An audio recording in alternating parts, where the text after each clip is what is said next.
மருது பாண்டியர்களின் 224வது குரு பூஜைக்காக மாலை அணிவித்து மரியாதை செலுத்த சீமான் அவர்கள் மதுரைக்கு புறப்பட்டு போனாரு.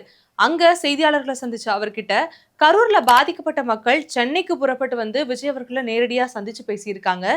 இந்த அரசியலை எப்படி பாக்குறீங்கன்ற ஒரு கேள்வியை முன் வச்சிருக்காங்க. அதுக்கு பதில் சொன்ன சீமான், கலையை போற்றலாம், கலைஞர்களை பாராட்டலாம், ஆனா நடித்தால் மட்டும் நாடாளும் திறமை வந்துவிடுன்னு மக்கள் என்றாங்க இல்லையா, அதுதான் ரொம்ப கொடுமையா இருக்குன்னு பேசியிருக்காரு. போக போக ஒரு சமூகம் வளர்ந்து வாழும்னு பாக்குறோம், ஆனா ஒப்பனைகளை அழித்த உடனே அரியணையையும் அழிச்சிடுறோன்னு விஜய சாடி பேசியிருக்காரு. தொடர்ந்து பேசின அவர்கிட்ட மற்றும் ஒரு செய்தியாளர், நடிக்கும் போது நோட்டை கொடுக்கிறோம், நடித்த பிறகு நாட்டையே கொடுக்கிறோம், தமிழகத்துல இந்த ஒரு அரசியல் நிலைப்பாடு ஏற்கத்தக்கதான்ற ஒரு கேள்வியை முன் வச்சதுமே இந்தியாவில் இருக்கக்கூடிய பல மாநிலங்கள்ல பல்வேறு விதமான நடிகர்கள் இருக்கிறாங்க.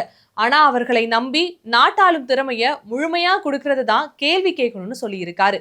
அது மட்டும் இல்லாம தோற்று போன செய்திகளை தலைப்பு செய்திகளா வச்சு தேவையற்ற செய்திகளை மக்கள் கிட்ட கடத்த வேணாம்னு பேசியிருக்காரு.